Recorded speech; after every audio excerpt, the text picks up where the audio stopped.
Se acaba de conocer.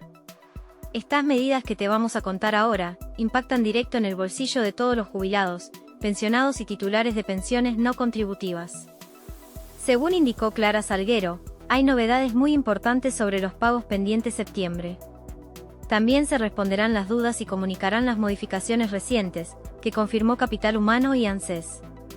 Presta atención a esto, antes de pasar a las novedades de hoy. Apoyá el canal regalándonos un me gusta, y escribí la palabra, arriba jubilados, en los comentarios para que podamos entre todos lograr una mejora en los saberes. Gracias por estar siempre del otro lado. Vamos de lleno con la información de hoy que tenés que saber.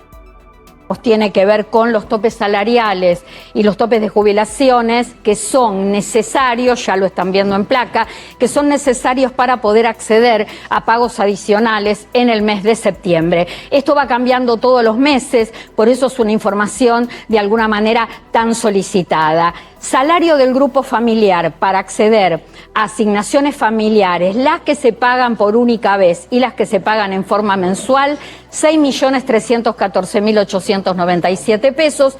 El individual, el salario individual, representa el 50% de lo que está marcado en el primer ítem, es decir, 3.157.448 pesos. Y en el caso de jubilaciones, el tope de jubilación para acceder al bono es de 498.632 pesos. Vuelvo a esta placa y ¿qué digo? Salario, tope de salario grupo familiar, tope de salario individual en el mes de septiembre son los montos que ustedes están viendo. Esos topes son válidos tanto para las familias, para los trabajadores que tienen que cobrar o que les corresponde cobrar la asignación familiar por hijo, que es una asignación que se paga de manera mensual, y también asignaciones que se pagan por única vez, como puede ser matrimonio, adopción, nacimiento, prenatal. Y acá una aclaración más que importante. La única prestación social, la única prestación previsional que no tiene requisito de tope de ingreso es el pago, el cobro de la asignación familiar por hijo con discapacidad. Acá no hay que cumplir o no hay que llegar a un tope de ingresos, se tenga el ingreso que se tenga, esta asignación familiar por discapacidad se cobra siempre. ¿Cuáles son los montos? Se los recuerdo, los montos del mes de agosto. Asignación familiar por hijo, 75.400 pesos, y asignación familiar por hijo con discapacidad, 245.500 pesos. ¿Qué tengo que contarles? Además, ¿qué tengo que sumarles? El tema de la jubilación. ¿Cómo queda el tope de la jubilación para poder cobrar el bono? Este número que veíamos en pantalla, 498.600 pesos. Este tope es lo que te indica el valor que vas a cobrar, si va a ser un valor de bono total o de bono proporcional. Pero para cobrar tanto bono total de 70.000 pesos o el proporcional, en septiembre el tope de jubilación o pensión mínima nacional no puede exceder los 498.632 pesos. Además, ¿qué te cuento? Estamos hablando de topes, estamos hablando de aumentos, porque recordemos también que estos son valores de septiembre, que tienen todos la actualización del 2,11% por el IPC del mes de julio. Ahora, ¿qué novedades hubo en las últimas horas que le estamos agregando? La Comisión Nacional de Empleo en Casas Particulares, conjuntamente con el gobierno, representado por la Secretaría de Empleo dependiente del Ministerio de Capital Humano, definió aumentos para empleo doméstico. A ver, se viene aumento, se acordó aumentos graduales para el periodo agosto-diciembre, pero la novedad es la vuelta de un bono hasta 20.000 pesos. Entonces, ¿qué te cuento? cómo serán a través del acuerdo los porcentajes que se han fijado.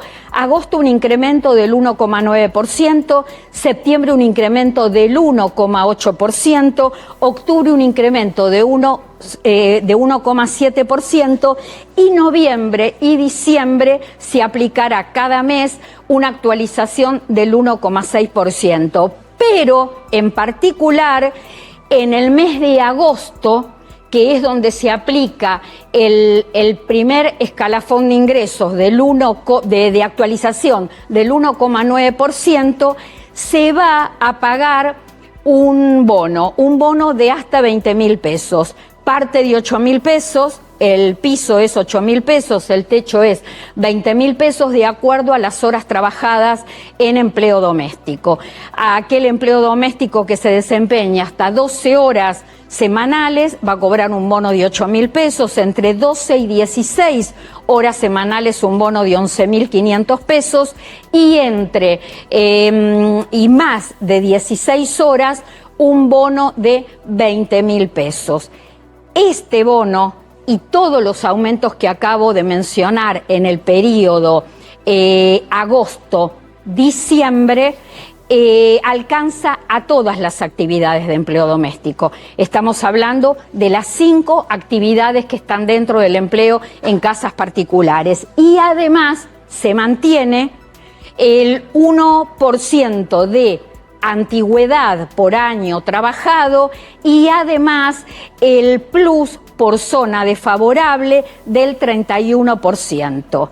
A ver, ¿cómo es el cálculo para que ustedes lo entiendan? Sobre los aumentos fijados se calculan en todo lo que tiene que ver con valor hora, con retiro y sin retiro, y jornalizado, es decir, a través de salario con retiro y sin retiro. A partir de los números que son base, que son referencia para pagar cada actividad en el empleo doméstico, hay que calcular el 1% de antigüedad por año trabajado y además el 31% más si se trabaja en zona desfavorable. ¿Cuáles son esas zonas desfavorables? La Pampa, Río Negro, Chubut, Neuquén, Santa Cruz, Tierra del Fuego, Antártida e Islas del Atlántico Sur y Carmen de Patagones en la provincia de Buenos Aires. Te digo los montos. Te hablo y te cuento los montos que quedan de referencia en el mes de agosto, con el 1,9%, en la actividad que de las 5 actividades es la más numerosa o que representa más, la actividad que más representa al empleo doméstico, que es tareas generales. ¿En cuánto queda en el mes de agosto? La hora con retiro, 3.800 pesos, la hora sin retiro, 4.000 pesos, y lo que tiene que ver con salarios, con retiro, 466.000 pesos, sin retiro, 514.000 pesos. Reitero que todos estos montos son montos siempre de referencia. Después se acuerda para arriba entre empleado y empleador, y sobre estos montos de referencia es donde ustedes tienen que calcular el 1% por año de antigüedad y además el 31% si trabajan en zona desfavorable. Cada vez que hay novedades con el tema de empleo doméstico en cuanto al tema de acuerdos de montos, ya a los poquitos días se establece fecha para también debatir todo lo que es aumento en salario mínimo vital y móvil. Esta semana, en estos últimos días, se cerró el acuerdo de aumento periodo agosto-diciembre de empleo doméstico y pocas horas después se supo la fecha en que se va a tratar, la fecha donde se va a tratar el aumento del salario mínimo vital y móvil. Esa fecha ya está acordada.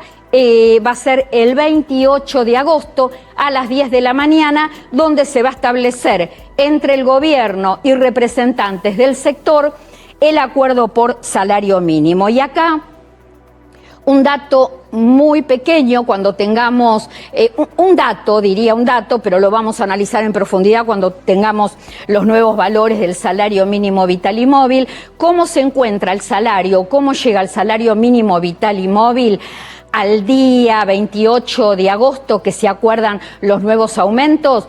Con un valor de 376.600 pesos. Esto se lo compara con lo que es la canasta básica del mes de junio. Tenemos 1.564.700 pesos. Es decir, que estamos hablando de una brecha enorme entre lo que es un salario mínimo, lo que es la canasta, un salario mínimo que funciona de referencia para prestaciones sociales y previsionales, como es, por ejemplo, el seguro por desempleo o como son las becas Progresar. Un salario mínimo que viene muy deteriorado en cuanto al poder de compra. Tema expotenciar trabajo, nos hicieron muchísimas consultas acerca de esto. Expotenciar trabajo, que desapareció en realidad en el año 2024, en realidad transformó su nombre y comenzó a llamarse Volver al Trabajo, con cierre definitivo. Es decir, que lo que podemos decir hoy, sábado 22 de agosto, que el expotenciar trabajo cerró definitivamente este mes. Esto significa que el potenciar trabajo no se paga más. ¿Cómo va a reemplazarse a partir del mes de septiembre? A través del portal de empleo de capital humano, con formación de oficios, inserción laboral, orientación. Por supuesto, es la adhesión, la inscripción es voluntaria y hay que cumplir con ciertos requisitos de presencialidad para poder tener lo que son los títulos válidos, los títulos certificados. Son 900.000 titulares de expotenciar trabajo que ahora pueden ir por el lado de las capacitaciones de oficios. ¿Qué es lo que permanece de todo lo que en algún momento fue potenciar trabajo? Acompañamiento social. 300.000 personas siguen en acompañamiento social. Es un plan social, un plan de ayuda, un plan asistencial que el gobierno postergó hasta el año 2027. No desaparece, sigue vigente hasta el año 2027, no tiene nuevas inscripciones, no tiene nuevas aperturas, se queda con los titulares, con los beneficiarios que ya venían cobrando, y en este grupo están los mayores de 50 años y madre de familia numerosa. Estamos hablando de madre de familia numerosa con vulnerabilidad económica y personas de más de 50 años con vulnerabilidad económica. Recordemos que el cierre definitivo del expotenciar trabajo lo define en julio, es decir, el mes pasado, la Cámara Federal de San Martín, que revocó la medida cautelar que obligaba al gobierno a mantener los pagos. Mientras tanto, sigue la judicialización, sí, porque la Unión de Trabajadores de la Economía Popular presentó un recurso ante la Corte Suprema de Justicia, que no sabemos cuánto tiempo va a demorar en definir, y en el mientras tanto el cierre del expotenciar trabajo se da en el mes de agosto de manera definitiva. Último tema, morosidad. La morosidad está en una situación muy compleja en la Argentina porque no baja. Y vamos a ir a los números, porque hay 20 millones de personas que tienen en la Argentina algún tipo de crédito, algún tipo de préstamo. No significa que 20 millones de personas estén en deuda. Un tercio, estamos hablando de aproximadamente el 26%, sí, está con deuda atrasada e impaga. En esta radiografía, en este mapa de la morosidad en la Argentina, uno de los grupos más afectados son las personas de más de 60 años. Cuando se mide este tema siempre se dice que son las personas jubilables o que ya están jubiladas. Miren los números. Estos son datos oficiales, datos concretos, porque son del Centro de Deudores del Banco Central de la República Argentina. 4 millones de personas tienen algún tipo de crédito. Crédito bancario, crédito por fuera del círculo bancario, billeteras digitales. Bueno, estas personas, 4 millones de personas, son jubilables o personas que ya están jubiladas. 458.000 de ellos están con deuda atrasada o impaga. Es decir, que de 4 millones, el 11%, el 11,4% está con deuda atrasada e impaga. Consideremos esto, que en la Argentina hay 9 millones de personas de más de 60 años. Si 4 millones están con algún tipo de crédito o algún tipo de préstamo, estamos hablando del 44,6% de esta población con créditos o préstamos de distintos tipos dentro y fuera del sector bancario. Y dentro de todo esto, ¿cuántos son los que tienen deuda impaga o atrasada? El 11,4%. Este 11,4% en un año se triplicó, porque en la misma fecha del año pasado ese porcentaje era del 4,1 y hoy es del 11,4. ¿Qué pasa mientras tanto con la familia? Esto también son datos del banco, de un informe que se conoció a través del Banco Central de la República Argentina, la financiación destinada a hogares. El índice de morosidad de hogares era de 5,2% si lo comparamos con la interanual. Estamos hablando de los últimos números, han sido de junio. Hoy están en un índice de morosidad 12,8%. ¿Qué es lo que pasa? Todo esto se ha vuelto como un círculo vicioso, porque la gente no puede cubrir necesidades cotidianas, porque de hecho los jubilados piden préstamos o piden créditos para gastos esenciales, como pueden ser medicamentos o como puede ser alimentos. Entonces, ¿qué es lo que pasa? En general, y ya abro un poco el abanico, y no me estoy refiriendo solo a los jubilados, me estoy refiriendo a los hogares, me estoy refiriendo a las familias y a los jubilados también, se vuelve el tema de la morosidad y de las deudas como un círculo vicioso, porque no cubren necesidades cotidianas.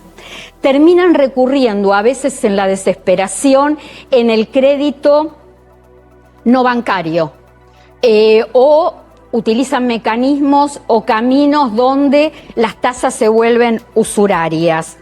Al no tener la suficiente educación financiera, porque en la Argentina no tenemos la suficiente educación financiera, recurren a lo primero que aparece o a lo primero que tienen posibilidad, y acá empieza la carencia, no tener poder adquisitivo para poder hacerle frente al pago de ese préstamo o de ese crédito. Entonces, en el medio de todo esto se instaló todo el tema morosidad, todo el tema deuda, se instaló en la política. De hecho, hay más de 30 proyectos en el Congreso Nacional para ver cómo se ayuda a las familias con el tema de la morosidad. Pero lo concreto es, el tema está instalado en el Congreso Nacional, porque si no, no habría tantos proyectos. Ahora, hay la intención, está la intención de unificar todo en uno no, como siempre, el Congreso dividido, no aunando criterios como para poder avanzar en la situación. La cuestión es que la política, esté donde esté parada, con argumentos válidos y fundamentados o no, tiene que comprender que la gente es su propio termómetro. La gente en el día a día es su propio termómetro de carencias y de necesidades. Y muchas familias y muchos jubilados hoy están estableciendo prioridades. Están viviendo en la urgencia y están viendo con mucho esfuerzo, con mucha ansiedad y hasta con mucho sufrimiento cómo llegan